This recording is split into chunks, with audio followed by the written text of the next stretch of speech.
Hey guys, so today we're going to be talking about makeup packaging that gets on my nerves.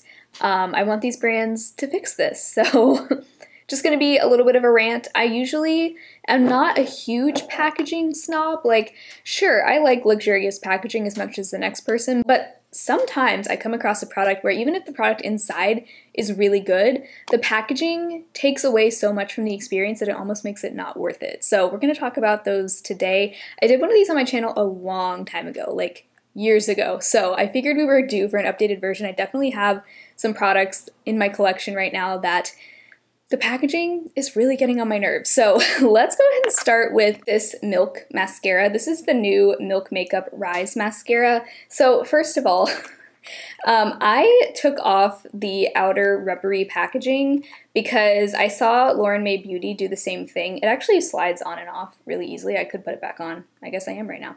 But I saw Lauren Mae Beauty take hers off and I was like, I want to take mine off too. So it comes in this like ribbed silicone encasing almost, and you know, I don't necessarily mind that, but it is the kind of thing that's going to pick up, like right now there's a lot of like just dust and lint and debris stuck to this material. Like, it's kind of cool looking the way that the words like show through that material, but it's just so wasteful to me, honestly, because look at how much narrower this tube is without this rubber thing. So I just feel like it's kind of a waste of resources to be putting this on there when it doesn't need to be there. I kind of prefer the sleek design anyway. Takes up less space in your drawer, in your makeup bag. I'd imagine it's probably easier for TerraCycle to recycle this. But that's not even where it ends. That's not even my biggest gripe with this packaging. My biggest gripe is that, and this is not the only mascara to behave this way, but the brush is really wide for the opening. Just pull the hair out of there, whoops. But the brush is wide enough that when you insert it back into the tube, there's like a ton of mascara that just kind of gathers there at the opening.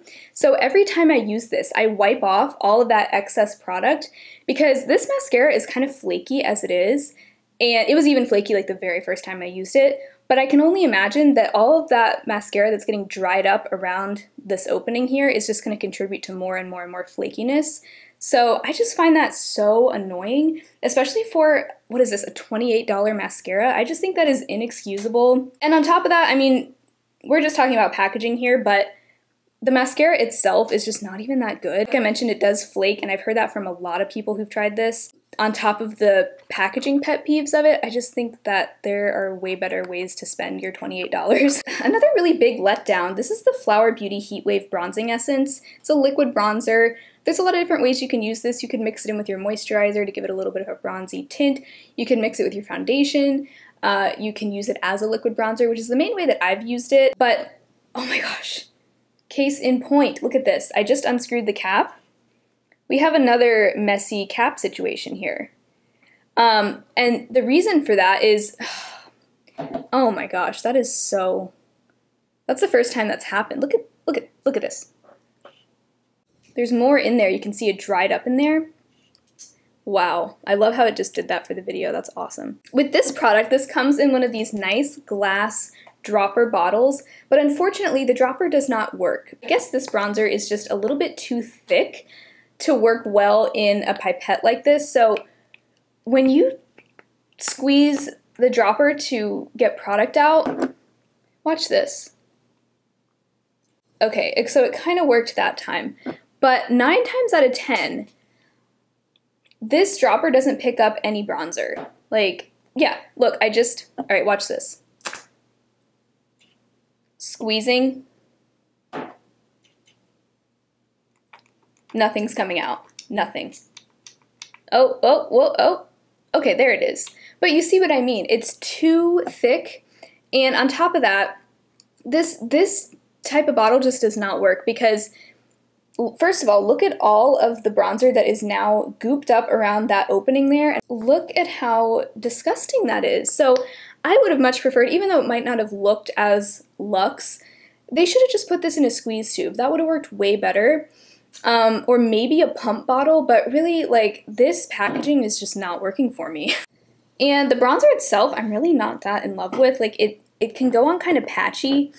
So I think I may use it as like a foundation shade adjuster or something, but I'm just not that big of a fan. Look at this booger here. Annoying packaging, decent product, still not my favorite product. Kind of like the Milk Makeup Mascara. I don't really love this product either, but the packaging definitely makes it like 10 times worse than it otherwise would be. Another product, really quick, I've mentioned this before, but the CoverGirl Cheekers blushes, why have they not updated the packaging on this?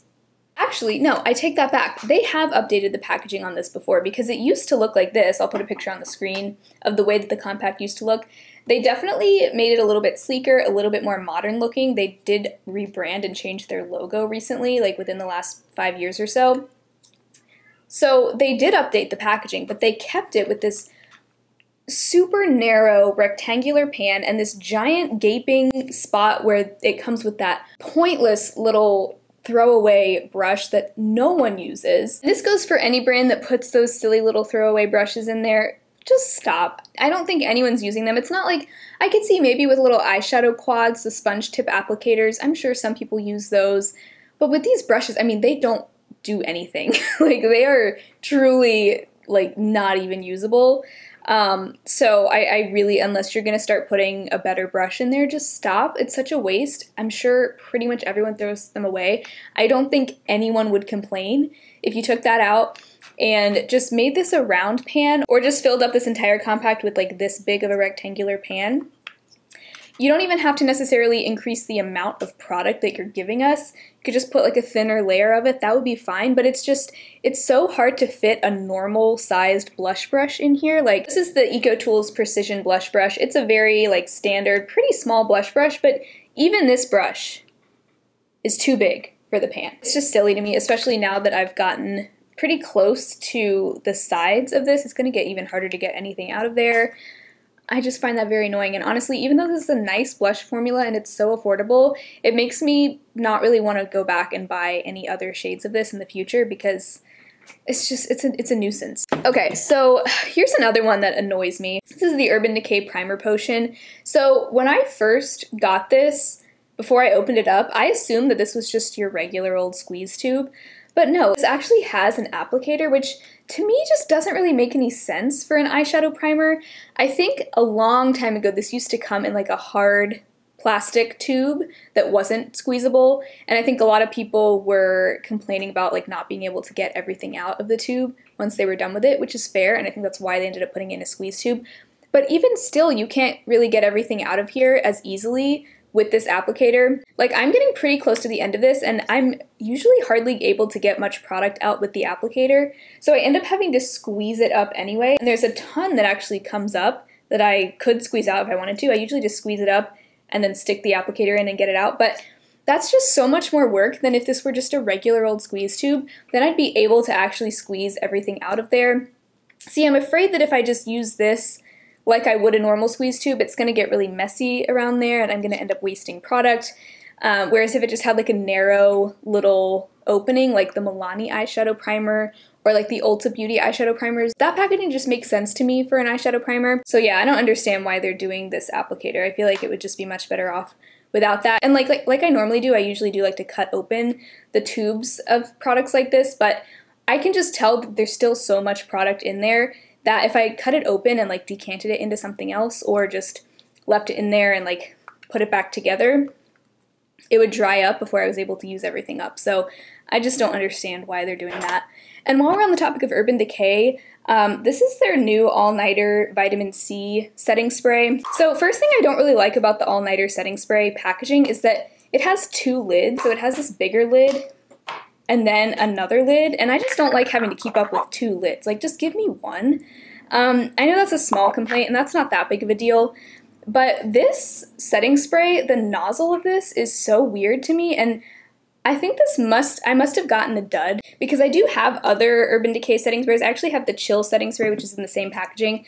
This I dislike for a different reason, and that is that, well, number one, it leaks, but number two, the nozzle will get stuck when I, like, it's actually, okay. So when I spray this, the nozzle doesn't come all the way up. So then I have to pull it up and then spray again. Oh, and guess what? I lost the inner cap, so Now I just have that outer cap. That's that one. This one, so far, knock on wood, I haven't had any trouble with the nozzle getting stuck, but when I spray this, and this happened even the first time I ever used this, it's as if the nozzle lets out like a really strong stream on like the bottom part. So I'm getting mostly an even spritz of this, but there's like one really strong stream that comes out from like the bottom of this hole. So I wish I could illustrate to you exactly what I'm saying, but let me try. Yeah, it's like, let me see if I can get it to show you.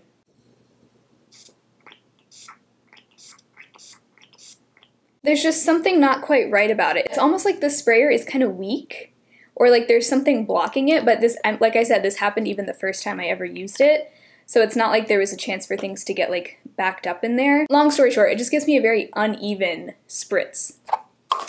Like I end up with just way more on the bottom of my face than the top of my face. Very strange. I've never had a setting spray do that. I don't know if all of them are like that, but I just feel like for a high-end setting spray, that shouldn't be happening. Like, one of the main things that I look for in a setting spray is a good sprayer. I have actually a mini of their all-nighter setting spray. This sprayer is good. So anyway, I just feel like they should not be so hit or miss with their sprayers. Like, they're charging, what, like $30 for a full size of these? I just think that's ridiculous for such inconsistent nozzles. So last I want to talk about bulky packaging. I have two different brands here that I'm going to call out. The first one, let's go ahead and talk about the Kopari one, because this one is like extra ridiculous. So this is their Peptide Glow Hydrating Moisturizer. By the way, unrelated, but I used up like half of this before I realized that it was breaking me out, so. But okay, take a look at this. So all of this clear packaging here is a thick layer of clear plastic. The white that you see there in the center, that is what holds the moisturizer. That's it. And I can open it up for you so you can really see. You can see here that white inner lining there is what holds the moisturizer, and then you have all of this right here, just taking up space. And, you know, I will give them credit for making sure that this packaging was recyclable. They do say remove the inner cup and recycle separately, so there is this little notch right here where you can kind of lift out that white inner cup, and I guess you can recycle both of them. So I will give them that, because the other one I'm about to talk about is not even recyclable.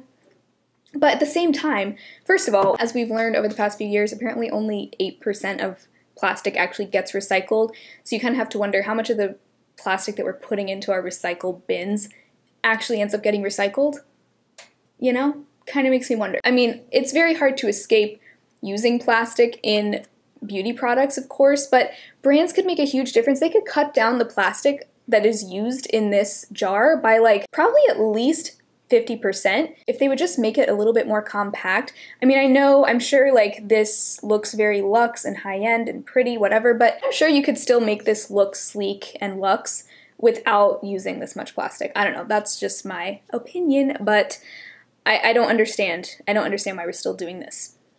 And then same goes for the e.l.f. Holy Hydration creams. I love these creams. My boyfriend loves them too. They're one of the only creams that doesn't break him out. And this is their Holy Hydration face cream with SPF 30, but all of their Holy Hydration products are in this type of packaging. This is not even recyclable. It doesn't even have a symbol on it, so you could send it off to TerraCycle. Again, sometimes I do wonder how much of that TerraCycle stuff is going to end up recycled. Like, is this a material they can even use? I don't know. It's a good question. This is not quite as bulky as the Kopari one, but it's still a pretty thick, hard plastic that they're using. And, you know, I'm not necessarily asking all these brands to go plastic free or anything, but just all these brands really need to start doing their part and just cutting back on the thickness of the plastic that they're using, and at least, at the very least, make this a recyclable material. It seems like a lot of people have been asking e.l.f. to do that for a long time, and they still haven't done it, and I'm gonna keep getting on their case until they make a change, because it really shouldn't be that hard. So those are all the products that I wanted to talk about today. A little bit of a rant, a little bit of a sassy video. I just wanted to get these things off my chest. These are just some packaging pet peeves. A lot of these are products that I would otherwise really like if it weren't just for these minor fixable problems. So that is it for today's video. If you enjoyed it, be sure to give it a thumbs up, subscribe to my channel if you've not already, and hopefully I will talk to you again very soon in my next video. Bye!